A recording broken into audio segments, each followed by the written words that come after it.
ये वीडियो हमारी आखिरी वीडियो हो सकती थी क्योंकि नेचुरल वाइग्रा निकालने के लिए हम जिस रूट से जा रहे थे वो इंडिया की one of the most dangerous road थी। हमारी कार के सामने इतने बड़े बड़े पत्थर गिर रहे थे कि अगर वो हमारी कार के ऊपर गिर जाते तो हमारी कार माचिस के डिब्बे की तरह क्रश हो जाती। यहाँ पर क्या है कि अगर थोड़ी सी भी दाएं बाएं हो गई गाड़ी तो आप ये नहीं सोचना कि हम जी पाएंगे दोबारा कभी जिंदगी। और हमारे वहां पहुंचने के थोड़ी देर पहले ही एक कार एक्सीडेंट में वहां 4 लोगों की डेथ हो गई थी और हमारे साथ यहाँ के लोकल्स तक इस रास्ते पे जाने को तैयार नहीं थे।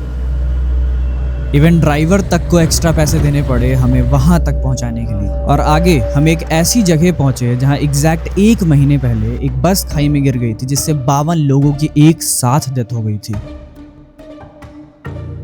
एक बहुत बड़ा हादसा हुआ था यहाँ पर, ये आप देख सकते हो, ये बनाई हुई है यहाँ पर कम से कम 53 लोगों की जान चले गई थी जिनकी अभी भी ये निशानियाँ बनाई हुई है। ये रोड दुनिया का सबसे डेंजरस रोड है। फिर आगे इंडियन आर्मी ने हमें रोक लिया, सबकी आइडेंटिटी चेक करी और रीजन पूछा कि यहाँ क्या करने जा रहे हो आप, क्योंकि इसके आगे नॉर्मली कोई भी टूरिस्ट घूमने के लिए नहीं जाता है। फिर आधे घंटे उन्हें पूरी बात समझाने के बाद कि हम यहाँ पे डॉक्यूमेंट्री शूट करने आए हैं, तब उन्होंने हमें आगे जाने की परमिशन दी और बताया कि आगे एक साथ कई जगह पे ड्रोन अटैक्स हुए हैं और ये इतना ज्यादा रिमोट एरिया है, ना तो यहाँ पे नेटवर्क है और अगर एक बार आपकी कार खराब हो गई या कोई भी दिक्कत हुई तो 2-3 दिनों तक आपको इस पूरे रास्ते पे कोई भी व्हीकल नहीं मिलेगा। अब इस सफ़र की स्टार्टिंग होती है लखनऊ से, जहां हम 17 से 18 घंटे बाय रोड ट्रेवल करके पहुंचते हैं जम्मू कश्मीर के जम्मू डिस्ट्रिक्ट में। अब एरिया इतना ज़्यादा सेंसिटिव हो चुका है कि आगे पीछे आर्मी की देखो अभी भी जा रही है व्हीकल, मतलब ये देखो आप एक और व्हीकल,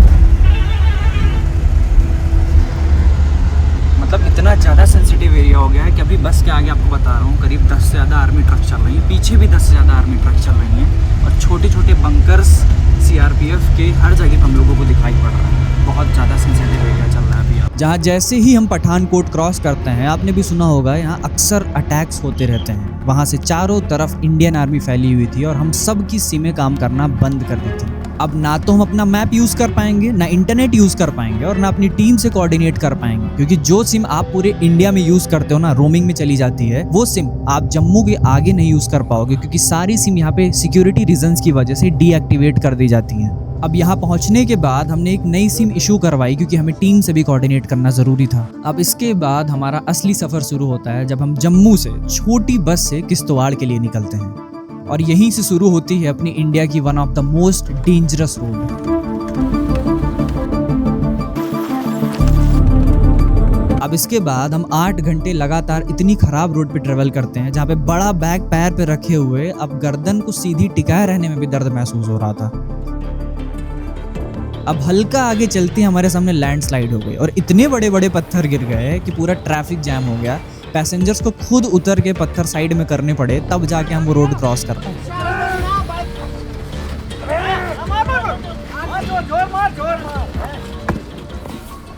और आगे इतने सारे ब्लाइंड टर्न्स थे, मतलब पता ही नहीं चलेगा कि आगे से कौन सी कार आ रही है। जब आप एकदम टर्न के पास पहुंचोगे तब जाके आपको पता चलेगा कि आगे कोई कार है या नहीं। और उस टाइम पे अगर ड्राइवर से थोड़ी सी भी मिस्टेक हुई ना, तो आगे वाली कार और आपकी कार दो के दोनों ही तुरंत खाई में चली जाएगी।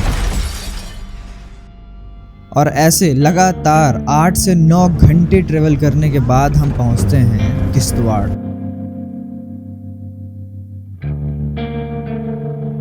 और अब यहाँ से हमारी मुश्किलें और ज़्यादा बढ़ती गई क्योंकि जैसा हमने सोचा था यहाँ बिल्कुल भी वैसा नहीं है। अब ये जो किश्तवाड़ है ना, ये जम्मू कश्मीर का एक डिस्ट्रिक्ट है जो कि पहाड़ों के एकदम बीचों बीच में बसा हुआ है 5,500 फीट पे। अब किश्तवाड़ ही हमारा वो आखिरी स्टॉप था जहां हमारी सारी ज़रूरी चीज़ें यहीं पे मिलने वाली थी, दवाइयाँ, एटीएम, खाने पीने की चीज़ें। तो हमने यहाँ पे एक रात स्टे किया, सारी ज़रूरी चीज़ें ले ली क्योंकि आगे जो हमें 100 किलोमीटर जाना था वो पूरा रास्ता बहुत ज़्यादा सुनसान था। ना हमें वहाँ दवाइयाँ मिलती, ना खाने पीने की चीज़ें मिलती, कुछ भी नहीं मिलने वाली थी। तो सबसे बड़ी दिक्कत हम लोगों के सामने आ गई वो ये कि आगे 100 किलोमीटर बाद हमें ये तो पता था कि ऐसी पहाड़ियां हैं जहाँ पे नेचुरल वाइग्रा मिलता है, लेकिन कोई भी लोकल हमारे साथ वहाँ जाने के लिए तैयार नहीं था क्योंकि ये इतना ज़्यादा रिस्की काम था कि कई सारे लोगों की इस काम में डेथ हो चुकी है। बड़ा डेंजरस काम होता है, तो निकालते वक्त किश्तवाड़ का एक गुजर भी था, वो भी गिर गया और मर गया। अस्पताल पहुंचा दिया तो खत्म हो गया, क्योंकि पहाड़ी से जो गिर गया फिर बचना मुश्किल हो जाता है। इसीलिए कोई भी इन पहाड़ियों पे चढ़ता नहीं है और ना ही हमें एग्जैक्ट लोकेशन पता थी कि कौन से माउंटेन पे हमें नेचुरल वाइग्रा मिलने वाला है। फिर हम किश्तवाड़ से एक लोकल टैक्सी बुक करते हैं और बिना किसी इन्फॉर्मेशन के बस आगे चल देते हैं कि जो भी होगा आगे ढूंढा जाएगा। इसके बाद टैक्सी ड्राइवर ने भी बहुत ज़्यादा हेल्प करी हमारी, सबसे लोकल से भी पूछा, तब जाके हमें पता चला मनोहर लाल जी के बारे में, जो वो उस पूरे इलाके में इकलौते थे जो इतना रिस्क वाला काम आज भी करते थे। शिलाजीत एक्सट्रैक्शन के लिए वो इतने ऊंचे ऊंचे पहाड़ों पे चढ़ा करते थे, लेकिन उनका घर 30 से 40 किलोमीटर आगे था, एकदम पहाड़ियों में। फिर आगे रास्ता इतना ज़्यादा उबड़ खाबड़ होता चला गया कि जो कैमरे और इक्विपमेंट्स हमारे कार में रखे हुए थे ना, वो बार बार गिर जा रहे थे, उन्हें हमें हाथ से पकड़ना पड़ रहा था। फिर कई सारे लोगों से उनके गांव का पता पूछते हुए हम मनोहर लाल जी के यहाँ पहुँचते हैं। अब जो सबसे बड़ी दिक्कत थी वो ये आ गई कि जब हमने सब कुछ बताया मनोहर लाल जी को कि हम आपके शिलाजीत एक्सट्रैक्शन को डॉक्यूमेंट करने आए हैं पूरे प्रोसेस को, तब वो रेडी तो हो गए वीडियो के लिए, लेकिन उन्होंने बताया कि अब शाम हो गई है और ट्रैक करने में 4 से 5 घंटे लग सकते हैं, और अगर एक बार हम लोग पहाड़ी पे चढ़ गए और रात हो गई तो रात को शिकार के लिए लेपर्ड्स, भालू और ऐसे बहुत सारे जंगली जानवर रहते हैं वहाँ पे, तो इससे हमें दिक्कत हो सकती है। तो हमें एक रात और वेट करना होगा और उन्होंने बोला कि दूसरे दिन आप आओ हमारे पास, तो सुबह सुबह हम ट्रैक करते हैं फिर पहाड़ पे। अब यहाँ से रात स्टे करने के लिए अगर हम वापस लौटते तो होटल हमसे 90 किलोमीटर दूर था और रात में इंडियन आर्मी इस रूट पे आपको ट्रेवल करने ही नहीं देती, तो हमारे पास लास्ट ऑप्शन बचता है एक माता जी का मंदिर, जिसको सिर्फ वहाँ के लोकल लोग जानते हैं, जिसको मचैल माता कहा जाता है, जिसका रास्ता साल भर में सिर्फ 2 से 3 महीनों के लिए ही खुलता है, क्योंकि पूरे रास्ते पे बर्फ पड़ी हुई रहती है और वो रास्ता इतना ज्यादा डेडली है ना कि उसके रास्ते में क्लाउड बस्ट हुआ था और एक गाँव, पूरा का पूरा गाँव ही गायब हो गया था। अब जैसे ही हम मचैल माता के लिए आगे बढ़ते हैं, थोड़ी दूर जाने के बाद हमारी कार में भी दिक्कत आ जाती है। भाई जस्ट फॉर द वीडियो हम लोग इतने रिमोट एरिया में आ चुके हैं जहाँ ना कार चलती है, ना आर्मी है, यहाँ पे कोई भी फैसिलिटी नहीं है। अगर हमें यहाँ से जाना पड़ जाएगा तो लगभग 2 घंटे से 3 घंटे लग जाएंगे ऐसी जगह पहुँचने में जहाँ लोग रह रहे हैं। 7 से 8 घंटों से हम लोग पहाड़ ढूंढ रहे थे कि कौन से पहाड़ पे ट्रैकिंग करनी है, तो पहाड़ में मिला नहीं, रात हो गई, तो हम लोग स्टे जहाँ कर रहे हैं। देखो आप, ठंड इतनी ज्यादा, जैकेट पहनना पड़ रहा है, प्लस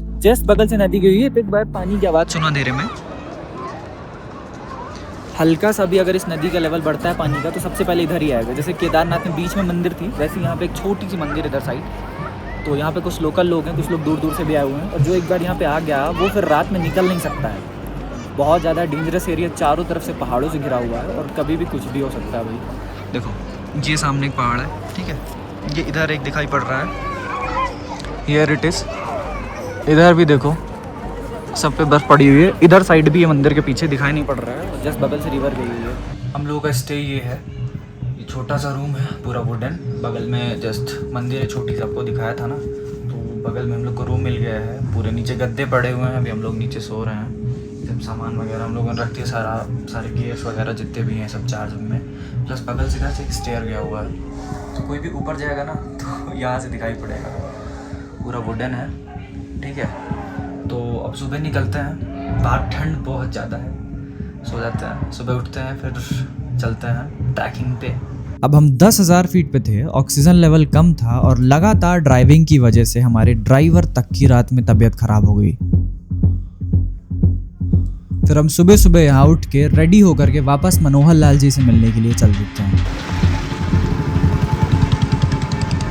अभी हम लोग ट्रैक करने चल रहे हैं इस माउंटेन पे, और आधे पहाड़ के बाद 90 डिग्री है, जहाँ जाना ये तो कह रहा है इम्पॉसिबल है हम लोगों के लिए। बाकी चलते हैं, ट्रैक करते हैं। बहुत ज़्यादा रिस्क है और बहुत ज़्यादा डेंजरस है, क्योंकि वहाँ से गिरने का मतलब है डेथ। ये जो है ऐसे पानी का सोर्स यहाँ पे ऐसा ही होता है, ये छोटी सी पाइप है और एकदम ठंडा ठंडा ताज़ा ताज़ा पानी आ रहा है इससे, ऊपर पहाड़ों से आ रहा है। और जहाँ जहाँ घर है यहाँ पे, हर घर में ऐसे ही पाइप, ये एकदम ठंडी हो गई है पाइप।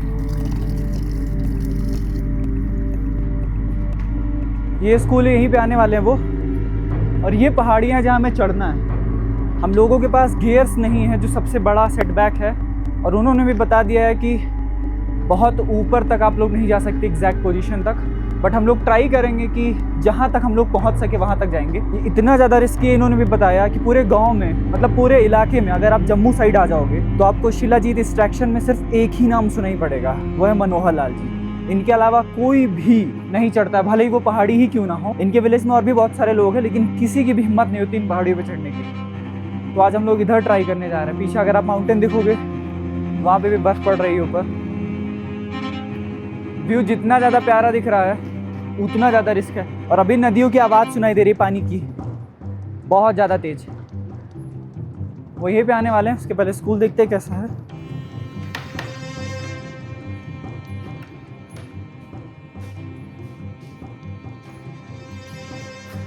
जहाँ पे अभी हम लोग हैं, यहाँ पे नॉर्मल आने का रास्ता सिर्फ 6 महीने तक के लिए खुला रहता है। 6 महीने के बाद ये रास्ता बंद हो जाता है अंदर आना, क्योंकि इतनी ज़्यादा बर्फ़ पड़ती है। तो बच्चे यहाँ पे पढ़ाई करते हैं इतनी ठंड में भाई, पीछे मिट्टी है पूरा, और इनको विंडो से इनके पहाड़ों का व्यू दिखाई पड़ता है बच्चों को इनके विंडो से।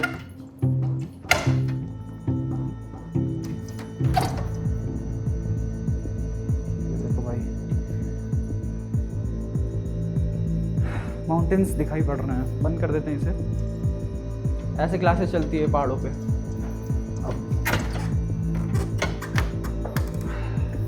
वेट कर रहे हैं उनका, आ जाए फिर साथ में चलते हैं। अब सबसे पहले मनोहर लाल जी वो पहाड़ी मार्क करते हैं जहाँ पे शिलाजीत मिलने के चांसेस थे। उसके बाद वो अपने सारे ज़रूरी इक्विपमेंट्स ले लेते हैं, हेलमेट भी लगा लेते हैं क्योंकि वो बहुत ज़्यादा रिस्की होने वाला था। और अब सबसे ज़्यादा डेंजरस पार्ट स्टार्ट होने वाला था, क्योंकि हमें एक ऐसे माउंटेन पे ट्रैक करना था जहाँ हमें कुछ नहीं पता था कि ऊपर कौन सा जानवर हमें कब मिल जाए। बहुत सारी झाड़ियाँ, कहीं भी स्नेक्स हो सकते हैं, ऊपर माउंटेन लेपर्ड्स और ऐसे भालू पाए जाते हैं जो इंसानों के ऊपर कई बार अटैक कर चुके हैं।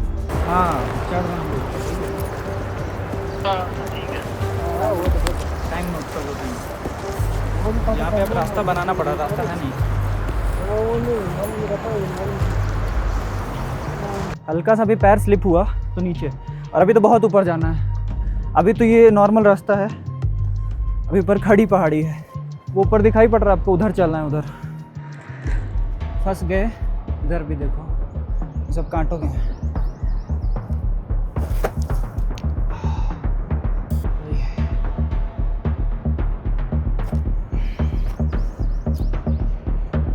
कर गए यार लिटरली, अब डर लग रहा। ये ऐसे जो छोटी छोटी गुफाएं दिख रही है ना, इसी में भाई जानवर वगैरह रहते हैं, तो बहुत संभाल करके रहना है। इधर ही लेपर्ड्स भी मिलते हैं, देखो पीछे। इसी पहाड़ों पे लेपर्ड्स भी पाए जाते हैं, माउंटेन लेपर्ड्स। तो भाई रिस्क तो है। हम लोग इधर से अंदर से, ये जो बड़ा वाला पहाड़ दिख रहा है के बीच से घुस कर गया है। आगे से कोई भी जानवर, कुछ भी हो सकता है। ऊपर देखना होगा। प्लस इधर तो आप देखो, इधर एक स्लिप में सिर्फ पेड़ों में ही फंस जाएंगे तो फंस जाएंगे, नहीं तो फिर नीचे। और ये जो है ना, ये कटीले पेड़ है, इसमें कांटे हैं। तो चढ़ने के लिए जब हम लोग यूज़ करते हैं ना, तो पहले देखना पड़ता है कि कौन सा पेड़ नहीं पकड़ लो। ठीक है, अब जैसे यहाँ चढ़ना है हमें सी, तो हम इधर से चलते हैं। ठीक है, अब हाथ लगा के यूज़ करना पड़ेगा, ऐसे झुक कर दो। तो जो भी पौधा पकड़ना रहता है पहले देख करके कि कौन सा है भाई। ये देखो आप,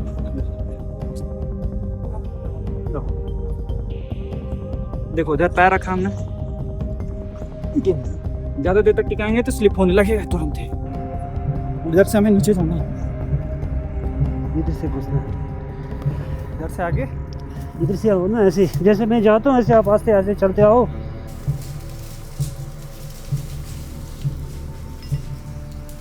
अब हमारे सामने सबसे खतरनाक पॉइंट आ गया, क्योंकि हमें एक ऐसी गुफा से क्रॉस होकर के जाना था ना, जहां आप खड़े होकर के सीधा क्रॉस ही नहीं कर पाओगे। आपको लेट के यहां से क्रॉस होना पड़ेगा, जिसमें बहुत ज्यादा घुटन हो रही थी। और जो आपको हमारे आसपास घास दिखाई पड़ रही है ना, ये कोई नॉर्मल घास नहीं है। ये किसी जानवर ने इकट्ठा किया यहाँ पे रात बिताने के लिए। इसीलिए हमारा डर और ज्यादा बढ़ता जा रहा था कि अगर आगे हमें कोई भी जानवर मिल गया तो यहाँ पे भागने के लिए कोई जगह भी नहीं थी। अब हम मोस्टली आधा रास्ता ट्रैक कर चुके हैं, थोड़ी दूर और जाना है। इधर स्लिप हुआ तो नीचे। एक टीममेट को मैं इधर ही छोड़ना होगा, जिस पत्थर पे खड़ा हूँ ना। इस पौधे के बाद कुछ नहीं है नीचे। अभी राहत कब मिली, जब थोड़ा सा यहाँ पे मिला पकड़ने को ना, तब। बाकी इधर कहाँ पकड़ोगे आप, देखो। ठीक है, ये ऐसे निकल जाते हैं, पड़ोगे गिर जाओगे।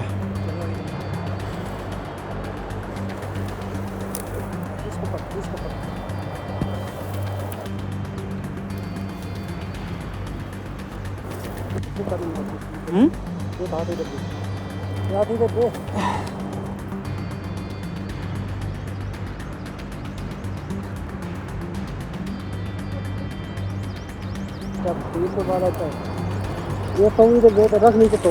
हाँ रख, आजा। एक मिनट हाथ छोड़िए, इससे इधर वाले से पकड़ लेना, फिर ये वाला हाथ आगे करें।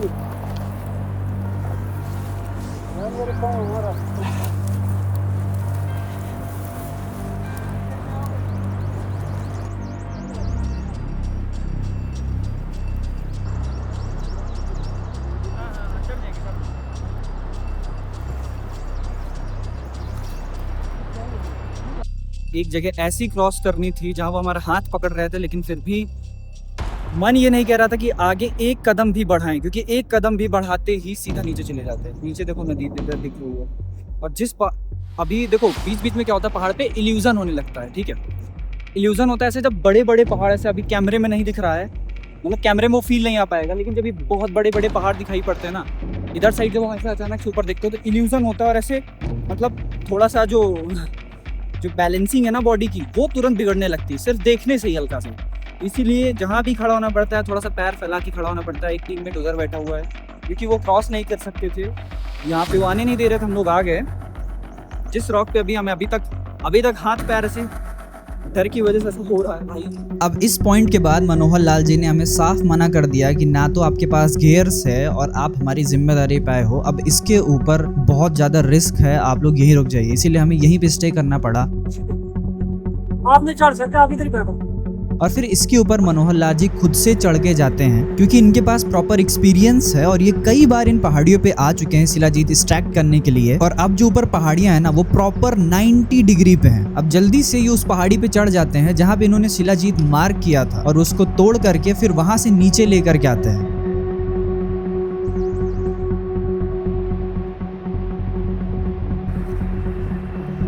अब ये जो शिलाजीत है ना, इसे पहाड़ी लोग पहाड़ का पसीना कहते हैं, लेकिन एक्चुअल में साइंटिफिक टर्म्स में ये होता क्या है, ध्यान से सुनो आप। देखो, ये जो पहाड़ पे ट्रीज और प्लांट्स पाए जाते हैं ना, जब ये सालों बाद गिर जाते हैं, रॉक्स के बीच में दब जाते हैं ना, तो इन्हीं प्लांट्स के जो फॉसिल होते हैं ना, वो रॉक और मिनरल से मिल करके एक जगह इकट्ठा हो जाते हैं, और वही सालों बाद शिलाजीत रॉक बनता है जो ब्लैक कलर का दिखाई पड़ता है।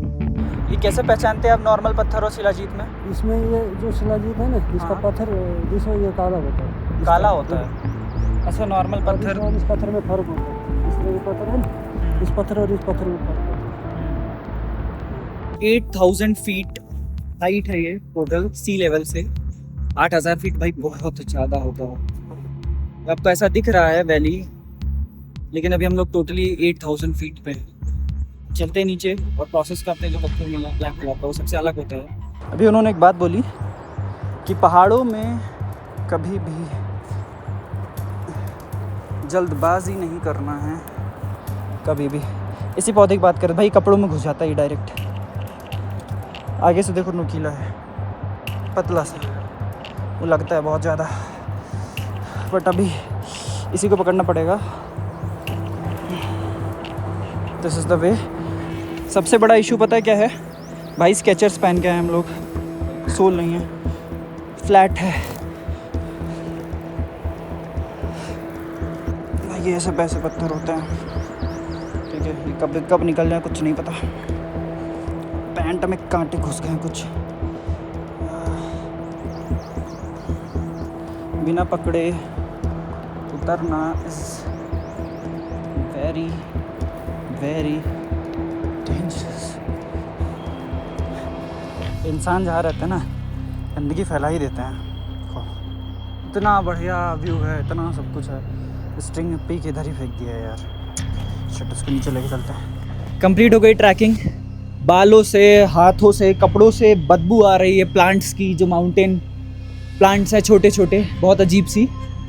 वहाँ पे चढ़े हुए थे हम लोग, देखो अब चलते हैं आगे, उसका प्योरिफिकेशन देखते हैं कैसे होता है। अब जो हमें ये शिलाजीत मिला है ना, इसे अब छोटे छोटे पीसेस में तोड़ करके पानी के साथ मिला करके बॉईल किया जाएगा 4 से 5 घंटों तक। अब हम इन रॉक पार्टिकल को जब 4 से 5 घंटों तक बॉईल करते हैं ना, तो इसमें लगा हुआ जो शिलाजीत है ना, वो एक्सट्रैक्ट होकर के पानी में घुल जाता है। फिर 2 घंटे बाद हम एक पतले कपड़े का यूज करके वो सारे के सारे जो रॉक पार्टिकल्स है ना, उन्हें उस पानी से अलग कर देंगे। फिर वो बचे हुए पानी को फिर से 1-1.5 घंटे तक बॉईल करेंगे, जिसके बाद वो धीरे धीरे गाढ़ा होना शुरू हो जाता है और थोड़ी देर बाद हमें हमारा शिलाजीत मिल जाता है। काफ़ी कॉम्प्लेक्स प्रोसेस है। पूरा होने में कितना टाइम लगता है? कम से कम 4-5 घंटे का। 4-5 घंटे में ये कंप्लीट हो जाता है। इतने से कितना बनेगा? ये कोई 100 ग्राम बनता है। 100 ग्राम बनेगा। 100 ग्राम का क्या प्राइस रहता है वैसे? 100 ग्राम का रह जाता है, हो जाएगा 6-7 हज़ार। अब यहाँ से जो शिलाजीत मनोहर लाल जी एक्सट्रैक्ट करते हैं, उसको जम्मू में जो फैक्ट्रीज हैं, जम्मू में जो कुछ कंपनीज हैं जो शिलाजीत सेल करती हैं, उन्हें ये देते हैं। तो 1 किलो शिलाजीत का कितना देते हैं वो? देते हैं तकरीबन 1 लाख तक। 1 किलो का 70-80 हज़ार। 70-80 हज़ार से 1 लाख तक 1 किलो शिलाजीत का मिलता है। बस इसके बारे में और बताइए। स्टेमिना बूस्टर तो कहते हैं, इसके साथ इसमें साथ जोड़ों का दर्द, फिटनेस के लिए अच्छा रहता है, कमर दर्द भी ठीक होता है, या कोई एक्सीडेंट हो गया, अंदर कोई जख्म है, ब्लड शलड साफ करता है ये पीने से। लोगों को ये मत पता है कि इसके क्या क्या फ़ायदे हैं। अब ऐसे कोई क्या किसके लिए यूज़ करता है, कोई कैसे यूज़ करता है। तो आपके अलावा यहाँ पूरे एरिया में कोई नहीं निकलता है? फिलहाल ना कोई नहीं, क्योंकि ये डेजर्ट शहरी में कोई नहीं जाता है, पहाड़ी में गिरने का डर होता है, तो इसके प्रैक्टिस में होनी चाहिए। आपने खुद ही देखा, पहाड़ी में मत जाएगा, कोई बंदर नहीं जा सकता, तो कहीं लटक के भी जाना पड़ता है, कहीं कैसे जाना पड़ता है, कहीं रास्ते से ही जाना पड़ता है। कब से निकाल रहे हैं आप ये पहाड़ों पे चढ़ के? 15-20 साल हो गए। 20 सालों से? हाँ। कितना निकाला होगा आपने आज तक 20 सालों में? आज निकाला होगा 1 क्विंटल, 1 पत्थर निकाला होगा। ये नकली शिलाजीत का क्या लोग मार्केट बेचते हैं, उसको कैसे नकली पहचानना? में कुछ बस है ऐसे पहचानने नकली में का? होता है पहचान। कैसे? हाँ, इसमें थोड़ा इसके वजन भी कम होता है नकली वाले का, वजन के हिसाब से होता है। कोई ऐसे पता नहीं क्या क्या मिला देते हैं, बस सीधा ऐसे थोड़ा कड़वा या मीठा, गुड़ छोड़ मिला के मीठा होता है, इसमें तो जैसे लाते। वैसे कुछ उतनी अच्छी पहचान नहीं है इसकी। पहचान लोगों को मत होती, हर लोग को नहीं होती पहचान। तो लोग कैसे पहचान सकते हैं स्वाद कैसा रहता है? इसमें कड़वा होता है ना, कड़वा रहता है? शिलाजीत कड़वा होता है, मीठा नहीं होता, कड़वा होता कड़वा है। होता है। जो पहचान खींच करके का लोग थोड़ा बताते वजन हैं वो सारा कुछ उसमें पता नहीं क्या क्या मिलाते हैं, बस लोगों को बेवकूफ़ बनाते हैं। लो जी बस। और ऐसे ही मनोहर लाल जी यहीं पर अपने गांव में ही एक छोटी सी किराना स्टोर भी चलाते हैं। और इतनी ज़्यादा मेहनत और रिस्क के बाद हमें मिलती है अपनी शिलाजीत। और ऐसी डॉक्यूमेंट्रीज बनाने में, हमें बिजनेस डॉक्यूमेंट्रीज बनाने में बहुत ज़्यादा टाइम, मेहनत और पैसे भी लगते हैं। इसीलिए ये डॉक्यूमेंट्री थोड़ी सी लेट हो गई थी, क्योंकि इसमें रिस्क भी बहुत ज़्यादा था। ऐसे ही हम आगे और ज़्यादा डॉक्यूमेंट्रीज कवर करते रहेंगे, बिजनेस से रिलेटेड ऐसी ऐसी चीज़ें आपको ला करके दिखाएंगे जो बहुत ज़्यादा रेयर और यूनिक होती हैं। अगर ऐसे ही आपके आसपास भी, आपके घर के आसपास भी कोई बढ़िया सी चीज़ हो तो आप कमेंट करिएगा। और इस डॉक्यूमेंट्री में आपको क्या क्या चीज़ें अच्छी लगी और क्या क्या चीज़ें नहीं लगी, वो भी फीडबैक जरूर दीजिएगा, क्योंकि आपके फीडबैक से ही हम लोग वीडियो में चेंजेस ला पाते हैं। तो अगर आपको वीडियो हल्की सी भी पसंद आई हो तो चैनल को सब्सक्राइब कर लेना। और मिलते हैं अपनी एक नई डॉक्यूमेंट्री में, नई एनर्जी के साथ, नई यूनिकनेस के साथ। तब तक के लिए जय हिंद, जय भारत एंड बी यूनिक।